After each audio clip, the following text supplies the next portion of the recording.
आज मैं आपको वो हृदय विदारक कहानी सुनाने जा रहा हूं जिसका संबंध बीते हुए कल से ही नहीं है, बल्कि जो आपके वर्तमान और आने वाले कल के लिए भी एक चेतावनी है। ये कहानी है मालाबार के हजारों हिंदू पुरुषों और महिलाओं की, जिनकी चीतकारों के भाग्य में किताबों के पन्ने भी नहीं आए। सन 1921 भारत में तुर्की के इस्लामी खलीफा के लिए कांग्रेस के समर्थन से मुसलमानों द्वारा चलाया जा रहा खिलाफत आंदोलन अपने चरम पर था। मुसलमान दुनिया भर में इस्लामिक सत्ता अर्थात खिलाफत स्थापित करने के सपने को साकार करने के लिए पूरी तरह तत्पर थे। जहां एक ओर खिलाफत सभाओं में काफिरों को खत्म करने के लिए जिहाद के नारे लग रहे थे, वहीं दूसरी ओर मोहनदास गांधी के नेतृत्व में कांग्रेस हिंदुओं से हिंदू मुस्लिम एकता के नारे लगवा रही थी। इतना ही नहीं, मोहनदास गांधी और कांग्रेस हिंदुओं को इस्लामिक खिलाफत आंदोलन के लिए धन देने तक के लिए कह रहे थे। मुसलमानों का मजहबी उन्माद पूरे उफान पर था। मुसलमान नेता इस्लामिक देशों के धड़ाधड़ दौरे कर रहे थे और भारत पर हमला करके यहां खिलाफत स्थापित करने के लिए उनसे अपील कर रहे थे। जब स्वामी श्रद्धानंद जैसे समझदार हिंदू नेताओं ने खिलाफत सभाओं में काफिरों के विरुद्ध जिहाद के नारों की बात उठाई, तो मोहनदास गांधी ने मुस्कुराकर कहा कि मुसलमान तो ब्रिटिश नौकरशाही के खिलाफ हैं। इस पर स्वामी श्रद्धानंद ने कहा, जब मुस्लिम मौलानाओं के मन में उल्टी भावनाएं आ गई हैं, तो उन्हें इस हिंसा का इस्तेमाल हिंदुओं के विरुद्ध करने से कोई नहीं रोक सकेगा। स्वामी श्रद्धानंद की बात जल्द ही सत्य सिद्ध होती नजर आई। पंजाब से खिलाफत आंदोलन का एक प्रमुख सूत्रधार अल्लाह बख्श केरल के मालाबार में आया हुआ था। उसकी यात्रा में हिंदू मुसलमान एकता प्रदर्शन के लिए उसकी गाड़ी घोड़ों की जगह हिंदुओं से खिंचवाई गई और अल्लाहू अकबर के नारे लगवाए गए। अगस्त 1920 में गांधी ने केरल का दौरा कर वहां खिलाफत कमेटियां स्थापित कराई। केरल के हिंदुओं से खिलाफत आंदोलन के लिए जबरदस्त तरीके से धन भी इकट्ठा करवाया गया। मक्का से पढ़ाई करके आने वाले कट्टर और जिहादी मानसिकता वाले अली मुस्लियार और उसके साथी वरियन कुन्नत कुंजहम्मद हाजी, सीती कोया तंगल, चेम्ब्रासरी तंगल काफी पहले से मालाबार में इस्लामिक राज्य स्थापित करने की तैयारी कर रहे थे। इसके लिए उन्होंने प्रथम विश्व युद्ध में अंग्रेजों की ओर से लड़े हुए और प्रशिक्षित पूर्व मुसलमान सैनिकों और युवा मुसलमानों को इकट्ठा किया तथा खिलाफत स्थापित करने के लिए एक खिलाफत आर्मी बनाई। ये खिलाफत आर्मी यूनिफॉर्म और हथियार से लैस थी। ये सभी मुसलमान कुरान पर हाथ रखकर कसम खाते थे कि खिलाफत स्थापित करने के लिए वे अपने प्राण तक दे देंगे। रिपोर्ट्स के अनुसार इस इस्लामिक सेना में 60,000 तक सैनिक भर्ती थे। यह इस्लामिक सेना मालाबार के कई क्षेत्रों में सड़कों पर परेड तक करने लगी। 22 अगस्त 1921 को जमात मस्जिद मालाबार को इस्लामिक खिलाफत का क्षेत्र घोषित करके अली मुस्लियार को वहां का इस्लामिक राजा घोषित कर दिया गया। पूरे क्षेत्र को इस्लामिक शरिया क्षेत्र घोषित कर दिया गया। इमारतों पर तुर्की खलीफा के झंडे लगा दिए गए। एक विशेष प्रकार के छुरे, जिन्हें खिलाफत छुरा कहा गया, इनका बड़ी भारी संख्या में निर्माण कर मुसलमानों में बांटा गया। अब इस शरिया क्षेत्र में बारी आई हिंदू काफिरों की। काफिर हिंदुओं को इस्लाम और मृत्यु में से एक विकल्प चुनने को कहा गया। मुसलमानों द्वारा हिंदुओं पर भयानक अत्याचार शुरू हो गए।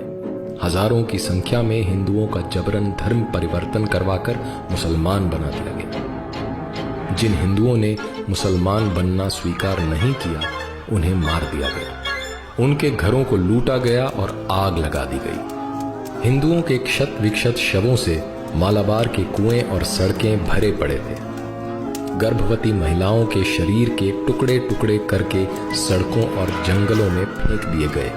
इनके गर्भ से निकले अजन्मे बच्चे जहां तहां पड़े थे। निर्दोष और असहाय हिंदू बच्चों को उनके माता पिता भाई बहनों के सामने तड़पा तड़पा कर मारा गया। युवकों को यातनाएं दी गई, कुछ को जिंदा जला दिया गया। हिंदू महिलाओं और युवतियों के साथ दुष्कर्म किए गए, उन्हें जबरन दासी बनाकर रखा गया। बेशर्मी और वहशीपन की सारी हदें पार की गई। देवालयों पर लहराते हुए हिंदू ध्वजों को उतारकर उनके स्थान पर इस्लामिक झंडे लगा दिए गए। मूर्तियों को खंडित कर दिया गया। मंदिर परिसरों में गायों को काटा गया। हजारों की संख्या में निर्वस्त्र भूखे प्यासे हिंदुओं को जंगलों में भागकर अपनी जान बचानी पड़ी। एनी बेसेंट और मालाबार की एक हिंदू महिला द्वारा तत्कालीन वायसराय रीडिंग की पत्नी को लिखे पत्र, जिनमें इन सभी अत्याचारों का विवरण है, रोंगटे खड़े कर देते हैं। सर्वेंट्स ऑफ इंडिया सोसाइटी की इंक्वायरी कमेटी की रिपोर्ट के अनुसार इस भयंकर नरसंहार में 1500 हिंदुओं की हत्या, 20,000 का बलात् इस्लामीकरण और लगभग 3 करोड़ की प्रॉपर्टी की लूट हुई। हिंदू महिलाओं के साथ दुष्कर्म की कोई सीमा नहीं थी। आधिकारिक ब्रिटिश रिकॉर्ड्स के अनुसार मुसलमानों ने 10,000 हिंदुओं की हत्या की। शांति और अहिंसा का पाठ पढ़ाने वाले और खिलाफत आंदोलन के अध्यक्ष मोहनदास गांधी का हवाला देकर जब हिंदुओं ने मुसलमानों से हिंसा रोकने की गुहार लगाई तो उन्होंने कहा, गांधी, वो तो एक काफिर है, वो हमारा नेता कैसे हो सकता है? जब मालाबार के हिंदुओं के इस भीषण हत्याकांड की खबरें पूरे देश में फैलने लगी तो आरंभ में गांधी और कांग्रेस इससे मुकरते रहे। लेकिन जब छुपाना मुश्किल हो गया तो कांग्रेस सभा में हिंदुओं के इस नरसंहार पर केवल एक निंदा प्रस्ताव रखा गया। निंदा प्रस्ताव मात्र पर तथाकथित राष्ट्रवादी मुसलमान नेता खुलकर और पूरी आक्रामकता के साथ अपने मजहबी रंग में आ गए। मौलाना फकीर, मौलाना हसरत मोहानी और दूसरे मौलानाओं ने निंदा प्रस्ताव का विरोध किया। गांधी और कांग्रेस इन खिलाफती नेताओं के सामने पूरी तरह नतमस्तक थी। जिसने भी हिंदुओं का पक्ष रखा और सही सही स्थिति बताई, उसे देश का शत्रु और हिंदू मुस्लिम एकता में बाधक कहा गया। मोहनदास गांधी ने तो इस हत्याकांड के लिए हिंदुओं को ही आरोपी बता दिया। 26 जनवरी 1922 के यंग इंडिया के अपने लेख में गांधी ने लिखा, मोपला दंगों के लिए हिंदू ही आरोपी है। हिंदुओं ने मुसलमानों का ध्यान नहीं रखा, उन्हें अपना मित्र नहीं माना। अब मुसलमानों पर क्रोध करने का कोई लाभ नहीं। इतना ही नहीं, गांधी ने मुसलमानों की हिंसा को सही बताते हुए बोला, वे मोपला मुसलमान अल्लाह को मानने वाले बहादुर लोग हैं जो अपने मजहब के लिए लड़ रहे हैं और उनकी लड़ाई का तरीका उनके मजहब के अनुसार मान्य है। स्पष्टतः खिलाफती नेताओं का स्वराज्य से मतलब इस्लामिक खिलाफत स्थापित करना और एकता से मतलब सभी काफिरों का मुसलमान हो जाने से था। लगभग 5 महीने तक मालाबार के मल्लपुरम, मांजेरी, पांडिकोड और तिरूर जैसे क्षेत्रों में इस्लामिक राज कायम रहा और काफिर हिंदू और उनकी महिलाओं पर अकथनीय अत्याचार किए गए। क्योंकि मालाबार के मुसलमानों को मोपला मुसलमान भी कहा जाता है, इसलिए इस नरसंहार को मोपला हत्याकांड, मोपला दंगा इत्यादि नामों से भी जाना जाता है। वामपंथी और कांग्रेसी इतिहासकारों ने मुसलमानों द्वारा हिंदुओं के इस नरसंहार को गरीब किसानों द्वारा ब्रिटिश प्रशासन और अमीर जमींदारों के विरुद्ध विद्रोह में बदल दिया है। सत्ता द्वारा संरक्षित इन वामपंथी इतिहासकारों ने भारत के एक भाग में इस्लामिक क्षेत्र स्थापित करने और वहां काफिर हिंदुओं के नरसंहार को स्वराज्य स्थापित करने वाला स्वतंत्रता आंदोलन सिद्ध कर दिया है। लेकिन असली इतिहास तो उन हजारों हिंदुओं और महिलाओं के खून और चीत्कारों से लिखा है जो इस्लामिक क्रूरता और नेताओं की तुष्टीकरण की राजनीति की भेंट चढ़ गए।